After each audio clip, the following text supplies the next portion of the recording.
ஏன்னா ஜாப் மார்க்கெட்டே இல்லைன்னு வருது, நிறைய பேர் லே ஆஃப் பண்ணுறாங்கன்னு வருது, ரிசெஷன் வருதுன்னு சொல்கிறாங்க.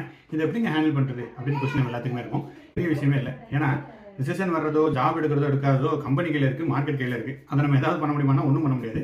அதுக்கு நம்ம என்ன ஸ்டெப் எடுத்து என்ன மாதிரி அதை ப்ரிப்பேர் பண்ணலாம் அப்படின்றத நம்ம பண்ண முடியும். நம்ம எப்படி பெஸ்ட்டாக நம்மளோட ஸ்கில்ஸை நம்ம வளர்த்துக்கலாம் அப்படின்றத நம்ம ஃபஸ்ட்டு பார்க்கணும்.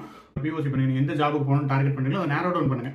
ஸோ அந்த இதில் நீங்கள் நேரோ டவுன் பண்ணி அதில் படிச்சுட்டே இருங்க, ப்ராஜெக்ட் பண்ணி போடுங்க. உங்கள் விசிபிலிட்டி இன்க்ரீஸ் பண்ணிட்டே வாங்க. ஒரு லிங்க்டின்ல ஆக்டிவாக இருக்கிறது, அதுக்கப்புறம் கிட்டப்ல ஆட் பண்ணுறது, உங்கள் ரெஸ்யூமை அப்டேட் பண்ணுறது, இந்த மாதிரி நிறைய விஷயங்கள் நீங்கள் இம்ப்ரூவ் பண்ணிட்டே வாங்க. அண்ட் இந்த மாதிரி ஒரு சர்க்கிள் கம்யூனிட்டியில் ஜாயின் பண்ணிட்டு அங்கேயும் நீங்கள் வந்து ஆக்டிவாக இருக்கும்போது உங்களுக்கு என்ன நடக்கும்னா ஹிடன் ஜாப்ஸ் உங்களுக்கு வரதுக்கு வாய்ப்பு இருக்குது. நம்பர் 1. அண்ட் நம்மளால கண்ட்ரோல் பண்ண முடியாத விஷயங்களை நம்ம ஃபோக்கஸ் பண்ணி அதில் இருந்து வருத்தப்பட்டு நம்மளோட எனர்ஜியை குறைக்கிறத விட நம்மளால என்ன பண்ண முடியும் பண்ணிட்டு மார்க்கெட் எப்படி இருக்கோ வந்துடணும். ஏன்னா மார்க்கெட் எனிவே நல்லா தான் இருக்கும். சப்போஸ் ஒரு ஜாப் இருக்குன்னு சொல்லி அதை நம்ம அடிக்கிற மாதிரி நம்ம ப்ரிப்பேர் பண்ணி இருந்துட்டோம்னா, சப்போஸ் மார்க்கெட்டில் ஆளே எடுக்கலங்க அப்படின்னாலும் ஓகே, பட் ஆள் கண்டிப்பாக எடுக்கிறாங்க. அந்த ஜாபுக்கு நம்ம போகிற அளவுக்கு நம்மளோட ஸ்கில்லை நம்ம வளர்த்துட்டு இருக்க முடியும். ஏன்னா இதுதான் நம்ம பண்ண முடியும், வேறு எதுவுமே நம்ம பண்ண முடியாது. ஸோ நம்ம பண்ண முடிஞ்சதை ஃபோக்கஸ் பண்ணி